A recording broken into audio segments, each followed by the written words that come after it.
Samson Agonistes, a closet drama by John Milton. This is our today's topic. So let's start without wasting our time. Samson Agonist. Before read it, we have to remember many more things about it. What are these? First of all, it has chorus.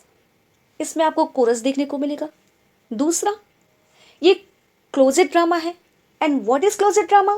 The plays which are written to be read rather than perform. ठीक है, ये closet drama है. And one most important thing कि ये blank verse में लिखा गया है. ठीक है, तो इन चीज़ों को हमें अच्छे से जानना है. अब चलते हैं अपने टॉपिक पे. एज वी नो, सैमसन एगोनिस्टिस इस Milton's tragic closet drama. Milton का ये ट्रेजिक क्लोजेट ड्रामा है. ट्रेजिक को याद रखना है. ठीक है. It is published with paradise regained with the title Paradise Regained, a poem in 4th books to which is added Samson Agonistes. अब ये ना पब्लिश किया गया था कब? जब पैराडाइज रिगेन्ड को पब्लिश किया गया था. कौन से टाइटल के साथ में? Paradise Regained a poem in 4th book to which is added, और फिर इसी के साथ में सैमसन एगोनिस्ट भी आया था. ठीक है जी. ये चीज़ को हम कोरिलेट करके रखेंगे, याद करके रखेंगे कि पैराडाइज रिगेन्ड भी 1671 में आया था और उसी समय ये सैमसन एगोनिस्ट भी आया हुआ था, पब्लिश किया गया था. ठीक है, बाकी लिखा तो इसको 1668 से लेकर के 70 तक लिखा गया था. ठीक है जी. Milton presents in English a pure tragedy with gravity, calm, dignity and restraint which characterize the Greek tragedies. Milton ने इसमें जो एक प्योर ट्रेजिडी होती है, जो कि ग्रीक ट्रेजिडीज के फीचर्स के साथ में इसको लिखा था. ठीक है, यानी ये जो ट्रेजिडी थी इसमें हमें ग्रीक ट्रेजिडी के फुल एलिमेंट्स, सारे एलिमेंट्स जैसे ग्रेविटी, काम, डिग्निटी और रेस्टोरेंट सभी देखने को मिल सकते हैं. ठीक है जी. यानी इनका पूरा ख्याल रखा गया था सैमसन एगोनिस्ट में. He has made a good use of objective correlative. तो ये चीज़ भी याद रखनी है कि इसमें ऑब्जेक्टिव कोरिलेटिव का भी यूज़ किया गया है. ह्यूब्रिस, जिसको हम प्राइड कह सकते हैं. ठीक है, प्राइड ही है. ग्रीक लैंग्वेज में प्राइड को ह्यूब्रिस कहा गया है. ठीक है. Pride is the tragic flaw which causes tragedy. One most important thing कि इसका ट्रेजिक फ्लॉ क्या है, तो ऑप्शन में प्राइड हो भी सकता है और नहीं होता है तो ह्यूब्रिस को हमें टिक करना है. ठीक है, most important. It follows the classical unities of time, place and action. One most important thing again, ये क्लासिकल यूनिटीज को भी फॉलो करता है. और क्लासिकल यूनिटीज में क्या क्या चीज़ें आती हैं? टाइम, प्लेस और एक्शन, ये तीनों क्लासिकल यूनिटीज हैं. ठीक है, इसमें मिल्टन ने तीनों का यूज़ बहुत अच्छे से किया हुआ है. तो ऐसा पूछा जा सकता है कि किस प्ले में मिल्टन ने तीनों चीज़ का ख्याल रखा है. ठीक है जी. It is written in blank verse. और जैसे बताया कि ये जो प्ले है ना, ब्लैंक वर्स में लिखा गया है. ठीक. और इट इज़, ये भी बहुत इंपॉर्टेंट है, it is autobiographical in nature. ठीक है, ये प्ले में हमको ऑटोबायोग्राफिकल एलिमेंट्स भी देखने को मिलेंगे, क्योंकि मिल्टन ना इस प्ले में अपने आप को सैमसन से कंपेयर कर रहा है. और जो डेलिला है, जो एक ट्रीचरस गर्ल है, जो शादी के बंधन में बांधती है सैमसन को ट्रैपिंग करने के लिए, उसको फंसाने के लिए. ठीक है, तो अपने आप को मिल्टन सैमसन बताना चाह रहे हैं. और जो डेलिला है, जो सैमसन की वाइफ है, उसकी कंपैरिजन ये मैरी पॉवेल से कर रहे हैं. ठीक है, तो इस वजह से इसमें कुछ ऑटोबायोग्राफिकल एलिमेंट्स भी देखने को मिलते हैं. तो इसलिए इस पोएम को ऑटोबायोग्राफिकल इन नेचर भी कहा जा सकता है. Clear? He makes a good use of chorus. और जैसा बताया कि इस प्ले में हमें कोरस भी देखने को मिलता है. इंपॉर्टेंट है ये सारी चीज़ें, ऐसा डायरेक्ट क्वेश्चन में आ सकता है एग्जाम में.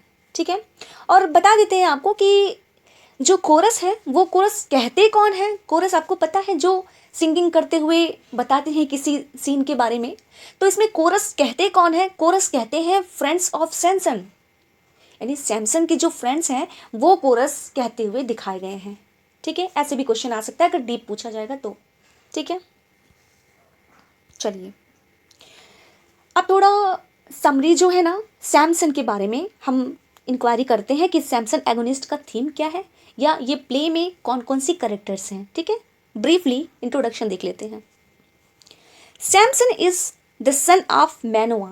तो ये एक डायरेक्ट क्वेश्चन है, अच्छा है, इंपॉर्टेंट है कि ये सैमसन का फादर कौन है या मैनोआ कौन है सैमसन एगोनिस्ट में। Clear? Manoah is a poor man of Philistine. ये फिलिस्तीन के गरीब लोग हैं। The secret of Samson's physical strength is in the lock of his hair. ये भी पूछा जा सकता है कि सैमसन का सीक्रेट क्या था, उसकी फिजिकल स्ट्रेंथ क्या थी? वो ये थी उसके बालों में उसकी शक्ति का होना। ठीक है, no one has the courage to challenge him. तो उसको ऐसा वरदान मिला हुआ था, ऐसा बोल मिला हुआ था कि उसको कोई भी हरा नहीं सकता। ठीक है, और उसकी जो शक्ति थी ना वो किस में थी? उसके बालों में थी। तो यानी अगर उसके सर से उसके हेयर हटते तो उसकी जो पावर थी वो खत्म हो जाती। और यूं ही होता है प्ले में जब डेलिला उसको धोखा देती है। ठीक है, और धोखा दे करके उसके बाल कटवा देती है तो उसकी पावर फिनिश हो जाती है। The governor of Gaza is afraid of Samson. तो इस वजह से ना, चूंकि बहुत पावरफुल है, माइटी है ये कौन? सैमसन। तो जो गवर्नर है गाजा का वो भी इससे बहुत डरता है। The governor is a man of corruption. ठीक है, और ये जो गवर्नर है ना ये मैन ऑफ करप्शन है, ऐसा भी पूछा जा सकता है। वन मोस्ट इंपॉर्टेंट अगेन, ही हैचेस ए कंस्पिरेसी अगेंस्ट सैमसन। तो क्या करता है वो? अब जब ऐसे आदमी को नहीं हराया जा सकता तो वो एक कंस्पिरेसी करता है, साजिश करता है। ठीक है, हाँ, इसको हराने के लिए। किसको? सैमसन को। He sends Delilah. वो डेलिला नाम की एक खूबसूरत लड़की को भेजता है उसको सेड्यूस करने के लिए। ठीक है, टेम्प्ट करने के लिए। तो डेलिला जाती है और फिर वो सैमसन को अपने जाल में फंसा लेती है एंड नो द सीक्रेट, और जान जाती है उसके बालों वाला सारा राज।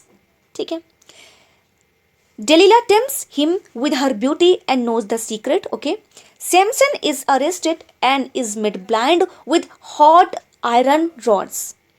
अब इस तरीके से जो महिला होती है, जो डेलिला है, वो फंसा करके जब सैमसन को अपने हाले आती है तो उसके बाल हटा दिए जाते हैं, उसको रिमूव कर दिया जाता है तो उसकी पावर फिनिश हो जाती है। फिर उसको ट्रैप कर लिया जाता है सैमसन को, उसकी आंखों को जो है अंधा कर दिया जाता है आयरन रॉड के साथ में। फिर Delilah shares with him that he has done it for her country and religion. Okay, अब जब सैमसन की ये कंडीशन हो गई है तो एक कुछ समय बाद जो डेलिला है वो वापस भी जाती है सैमसन को फिर से मनाने के लिए और वापस अपनी ज़िंदगी को हरा भरा करने की बात कहती है। लेकिन चूंकि सैमसन को धोखा मिल गया रहता है तो वो इस चीज़ आगे अब इस तरीके के कदम उठाने के लिए वो डेलिला को साफ मना कर देता है। ठीक है, तो डेलिला बताती भी है कि उसने जो कुछ भी किया है विश्वासघात, वो उसने अपने कंट्री और रिलीजन के लिए किया था। ठीक है, हरप्पा ये एक जियांट है, आपको मिल जाएगा, ये मोस्ट इंपॉर्टेंट कैरेक्टर है, इसको भी याद रखेंगे। Harapha who is a stalwart warrior mocks at Samson. ये भी एक कट्टर, ये एक योद्धा रहता है, वो मजाक उड़ाता है सैमसन का, बहुत विशाल का एक दैत्य जैसा रहता है, जियांट रहता है। तो पहले तो सैमसन से कोई जीत नहीं सकता था, लेकिन जब उसका राज पता चल गया, उसको रिमूव कर दिया गया, जब वो पावरलेस हो गया सैमसन, तो जो अपोजिट पार्टी थी ना, वहाँ के जो लोग थे वो सब उसका मॉक करने के लिए आते हैं, सैमसन का मजाक उड़ाने के लिए आते हैं उसकी कंडीशन पे। Samson is taken to attend the public celebration in a 100 pillars hall. ठीक है, अच्छा, फिर क्या होता है कि सैमसन को ना एक पार्टी जैसा समारोह समझ लीजिए, ऐसा कुछ सेलिब्रेट किया जाता है और वहाँ पे उसको इनवाइट किया जाता है। पहले तो मना करता है सैमसन, लेकिन बाद में उसको फील होता है कि उसे जाना चाहिए, तो वो जाता है वहाँ पे। और वो जहाँ जाता है ना, वहाँ पे 100 पिलर्स का एक हॉल रहता है, यानी वहाँ पे खंबे रहते हैं ढेर सारे हॉल में, तो वहाँ पे सैमसन को ले जाया जाता है। His father Manoah weeps and requests the governor तो उसका जो फादर होता है ना, कौन, मैनोआ, सैमसन का, वो रिक्वेस्ट करता है गवर्नर से और पब्लिक से कि सैमसन को छोड़ दिया जाए।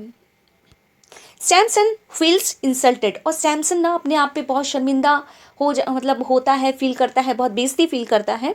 ही पुल्स डाउन द पिलर्स, और उसके बाद उसके सडन बाल उगाते हैं। स्टोरी में ऐसा कुछ है। तो बाल उसके सडन उगाते हैं तो उसमें फिर से पावर आ जाती है, लेकिन फिर वो क्या करता है, वो जोर से पुल डाउन करता है पिलर्स को, और फिर ऐसा करता है कि जो खंबे होते हैं वो गिर पड़ते हैं, सारे लोग वहाँ जो उपस्थित रहते हैं वो भी मर जाते हैं, और उनके साथ में जो सैमसन है उसकी खुद की भी, मतलब उसकी भी डेथ हो जाती है। ठीक है। He destroys himself along with all who are in the hall, और वो इस तरीके से अपने आप के साथ में, मतलब अपने अपने आप, मतलब खुद को भी ख़त्म करता है और जो वहाँ लोग होते हैं उनको भी मार डालता है। मार डालता है मीन्स कि जब दीवार गिरेगी तो खुद जाएंगे, सबको ले जाएंगे। ठीक है जी। तो ये स्टोरी थी हमारी सैमसन एगोनिस्ट की। इंपॉर्टेंट फैक्ट को हमने डिस्कस कर लिया है, और छोटी छोटी चीज़ों को हमें नहीं भूलना है, जैसे कि कोरस किसने कहा है, तो फ्रेंड्स ऑफ सैमसन है जो कोरस कहते हैं। ये क्लोजेट ड्रामा है, और जो सैमसन है वो एक इजरायली है। ठीक है, तो सारी चीज़ों को नहीं भूलना है। और युद्ध कहाँ के लिए चल रहा है, गाज़ा का गवर्नर है। ठीक है, तो यार ये सारी चीज़ों को हमें ध्यान रखना है। तो ये हमारा ब्रीफ इंट्रोडक्शन था जो सैमसन एगोनिस्ट के बारे में था। आई होप आपको समझ में आया होगा। आपका कुछ फीडबैक हो, मुझे कुछ सजेशन देना हो तो मुझे ज़रूर बताएं मैसेज करके। ठीक है, चलिए फिर मिलते हैं किसी और वीडियो में जॉन मिल्टन का कोई दूसरा टॉपिक लेकर के। ठीक है, तब तक के लिए thank you so much, bye bye.